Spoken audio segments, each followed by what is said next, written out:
어제 우리는 죄인조차도 사랑하시는 아들로서 사랑하시는 그런 아버지 하나님의 마음을 다윗을 통해 볼 수 있었습니다. 그런데 하나님의 사랑과 다윗의 사랑은 다른 점이 있습니다. 그것은 다윗은 공의가 무시된 사랑이고 하나님의 사랑은 공의를 함께 세우신 사랑이라는 점입니다.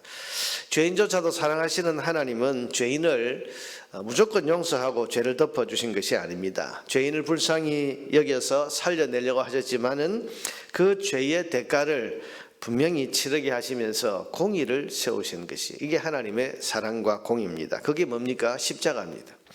십자가는 하나님께서 죄인조차도 사랑해서 살려주신다는 사랑의 메시지도 들어있지만 동시에 그 죄인의 죄를 결코 그냥 넘어가지 아니하시고 철저히 반드시 심판하신다고 하는 분명한 공의의 메시지도 들어 있습니다. 그래서 예수님이 그런 저주받은 죽음을 죽으신 것 아닙니까?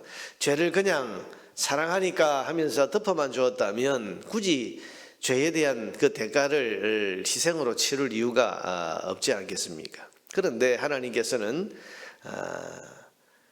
공의 없는 사랑, 이것을 하나님께서는 하지 아니하시고 공의를 분명히 세우셨습니다. 그래서 사랑과 공의 이 두 가지를 동시에 충족시킬 수 있는 그 길이 뭔가? 그게 하나님의 지혜인 십자가이죠.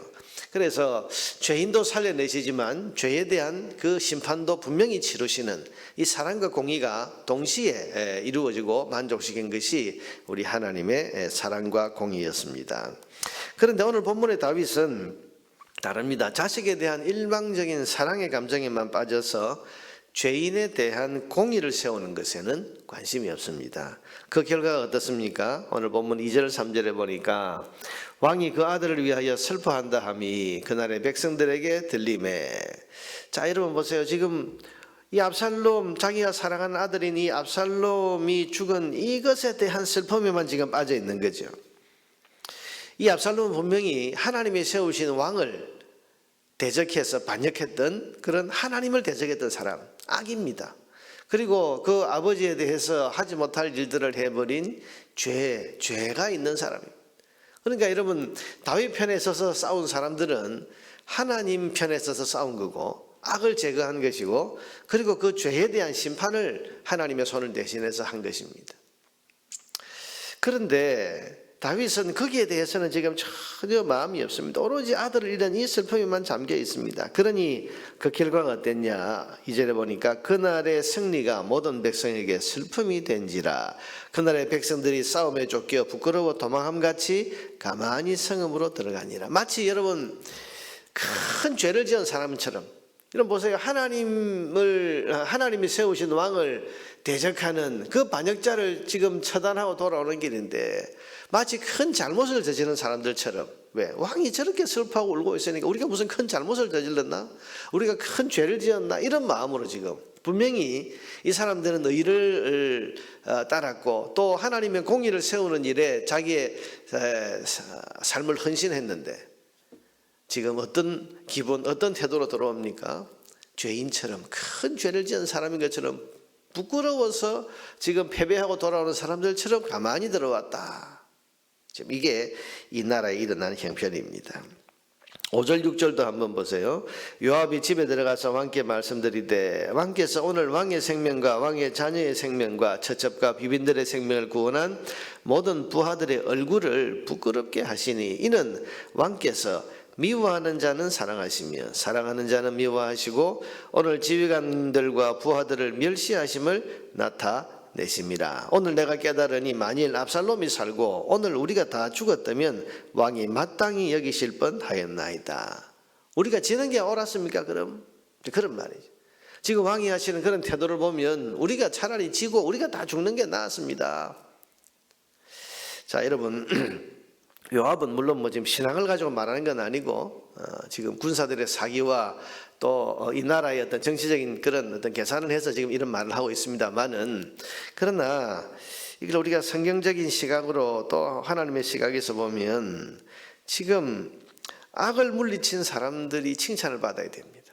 그래야 공의가 서는 겁니다. 그렇지 않습니까?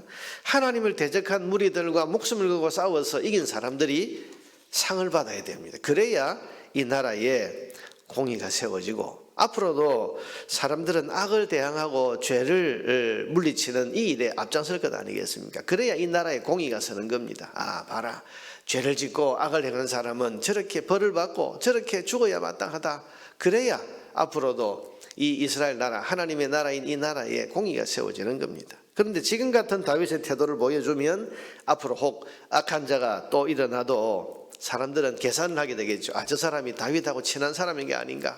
저 사람을 죽이는 것, 저 사람과 죄에 대해서 우리가 저 죄를 처단하는 것을 해야 되나 말아야 되나 주저하게 될 것 아닙니까? 악이 일어나도 저게 악이니까 죄니까 저걸 해결해야 된다가 아니라 왕이 또 어떻게 생각할까? 이런 생각을 하게 되면 이 나라의 공의가 제대로 세워질 수가 없는 겁니다. 그러니 아들에 대한 사랑은 사랑이지만은 그러나 악을 물리치고 하나님과 자기 편에 섰던 이 사람들 수고했다고 잘했다고 칭찬하고 상 주는 일, 이것은 공의를 세우는데 아주 필요한 일인 것입니다. 결국 요압이 협박하듯 강요를 합니다. 만일 왕께서 지금 계속 이렇게 있으시면 이제 우리가 등을 돌리겠습니다. 이렇게 아주 협박을 하니까 이 강요 때문에 어쩔 수 없이 다윗은 마음을 추스르고 백성들 앞에 나타나서 공의를 세우는 일을 하게 되었습니다. 그래서 왕이 문 앞에 서 계신다. 자기들이 이제 칭찬하고 또 수고했다고 그렇게 왕이 이 군사들을 환영하기 위해서 문 앞에 나오셨다. 그래서 백성들이 그 앞으로 나아갔다. 오늘 본문이 그렇게 기록을 하고 있습니다. 자, 여러분, 사랑은 필요하지만 공의를 세우고 따르는 것도 함께 중요하다는 사실을 우리는 알아야 됩니다.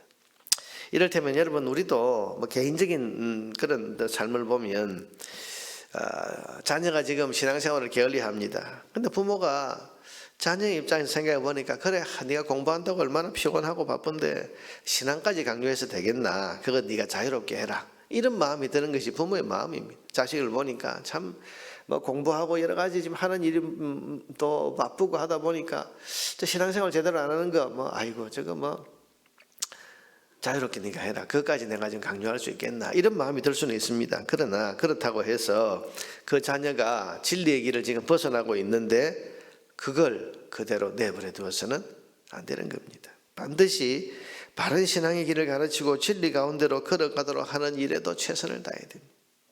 여러분, 사랑 때문에 공의를 포기해서는 안 되는 겁니다. 사랑 때문에 진리를 포기해서는 안 되는 겁니다.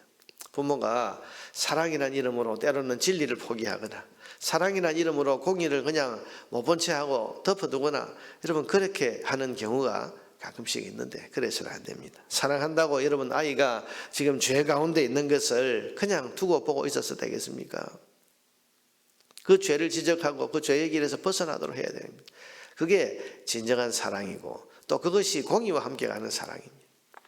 거짓말하고 지금 아이가 나쁜 짓을 하고 있는데 그걸 그냥 사랑이라는 이름으로 내버려 두어서는 안 되는 겁니다. 사랑과 공의는 같이 가야 되고 사랑은 진리 위에서 진리 아래서 온전해지는 것입니다.